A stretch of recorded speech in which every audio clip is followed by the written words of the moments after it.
Les éditions Sixtrid, avec l'aimable autorisation des éditions du Petit Châtelet, présentent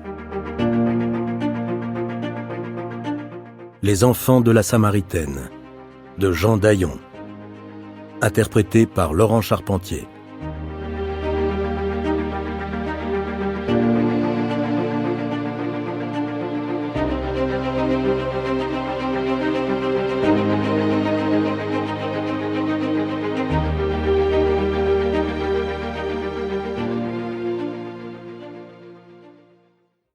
On frappa à sa porte.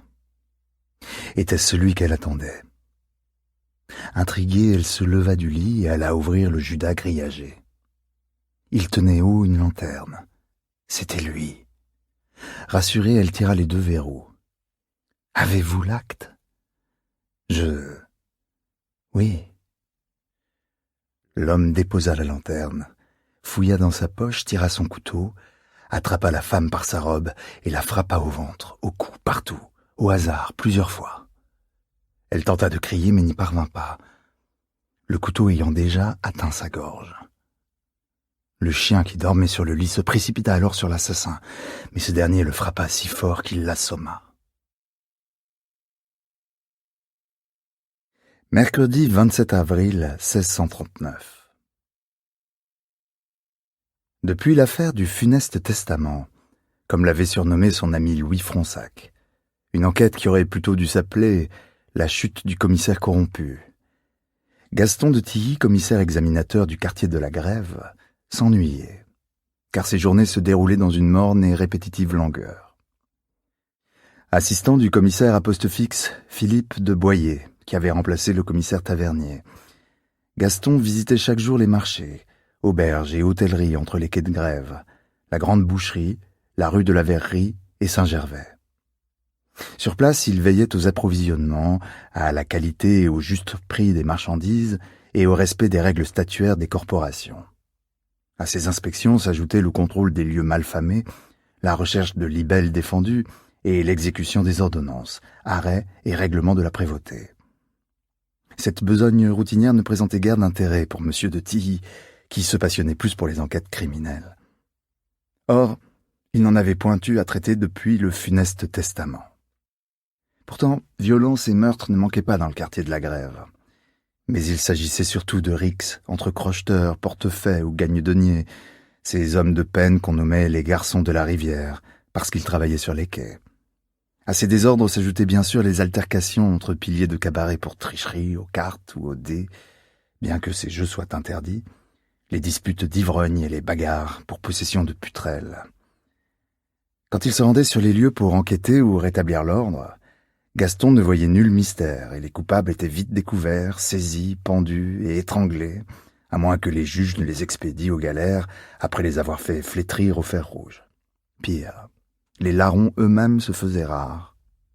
Le lieutenant civil, Isaac de Laffemas, à qui Richelieu avait demandé de rétablir l'ordre dans la capitale, avait pris toutes sortes de sévères ordonnances contre les soldats débandés, les voleurs, les filous, les vagabonds, les receleurs, les brelandiers, les gens sans aveu et les filles et femmes débauchées.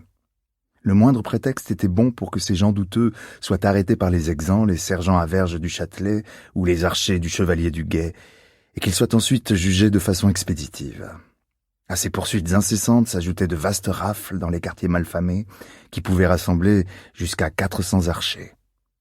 Pour ceux qui s'étaient fait prendre, les condamnations étaient lourdes, flagellations, fer rouge, pilori et galères étaient les plus douces, car l'AFMA préférait que l'on pende les malfaisants. Quant aux garces, une fois fustigées, elles étaient astreintes à traîner les tombereaux à bras, utilisés pour le nettoyage des rues. Certes, ces châtiments expéditifs n'avaient rien à voir avec la justice, et des magistrats scrupuleux s'en offusquaient. Mais le résultat était là. Les marauds se faisaient rares ou se montraient moins. Demeuraient cependant toujours quelques crimes crapuleux ou impulsifs commis par des gens de bien. Voici quelques mois, M. de Tilly avait confondu un jacobin ayant tué sa maîtresse afin de lui voler ses bijoux, et quelques semaines plus tôt, il avait soupçonné un gentilhomme d'avoir battu à mort une fille d'auberge.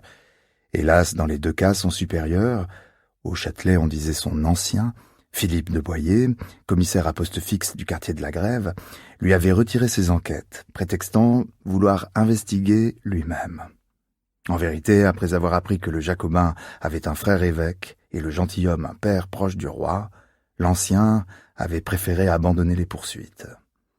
Ces décisions avaient rendu Gaston tellement furieux qu'il avait même envisagé de revendre sa charge. Il ne l'avait pas fait uniquement sous la pression de M. Fronsac père, qui lui avait expliqué qu'on ne pouvait pas toujours l'emporter sur la plotrerie, l'injustice et la corruption. Ayant accepté de demeurer à son poste, M. de Tilly avait décidé de se consacrer à l'éradication de la corruption, qui rongeait le fonctionnement de la prévôté de Paris.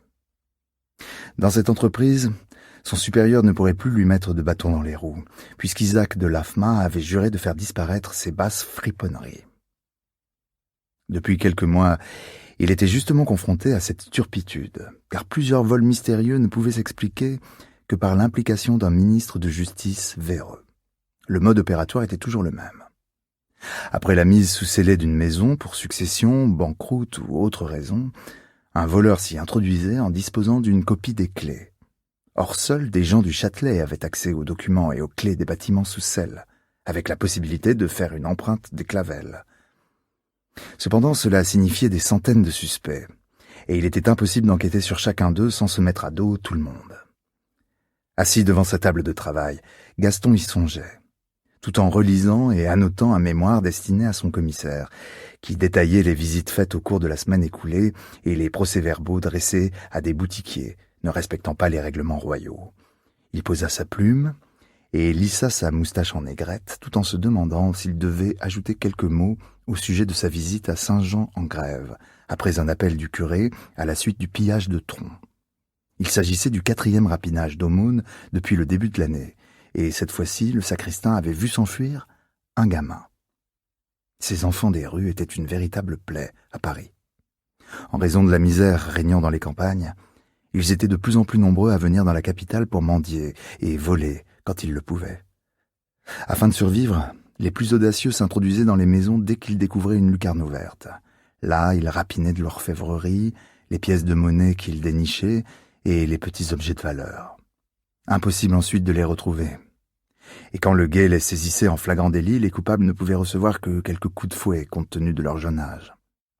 Aussi recommençaient-ils, jusqu'au jour où, devenus adultes, ils finissaient branchés sur le lieu de leur dernier larronnage.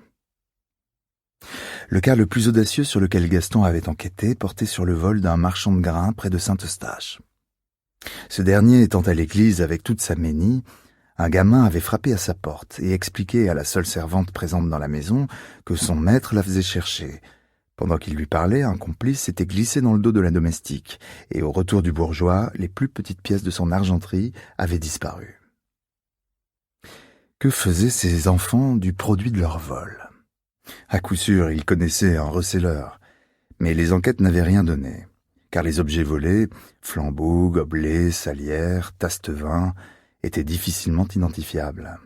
Un de ces petits bandits avait pourtant été pris, quelques mois auparavant, durant la nuit, au domicile d'un conseiller au Châtelet. La maison n'était alors occupée que par un valet, et celui-ci, ayant entendu des bruits, s'était levé et avait découvert 3 gamins qui détalaient comme des souris. Il en avait attrapé un, qui fut jugé dès le lendemain à l'audience criminelle. Monsieur de Tilly se trouvait parmi les magistrats. L'enfant de 12 ans avait assuré ne pas connaître ses complices et avait été condamné à recevoir 6 coups de verge, une punition qui avait fort marri le jeune commissaire, qui, à peine plus vieux que ce vaurien, s'était bien souvent introduit dans des endroits interdits, même si ce n'était pas pour voler. Gaston, qui n'avait pas pu interroger le galopin, l'instruction étant confiée à un conseiller du Châtelet, regrettait surtout de ne pas avoir appris de quelle manière lui et ses complices étaient entrés dans la maison.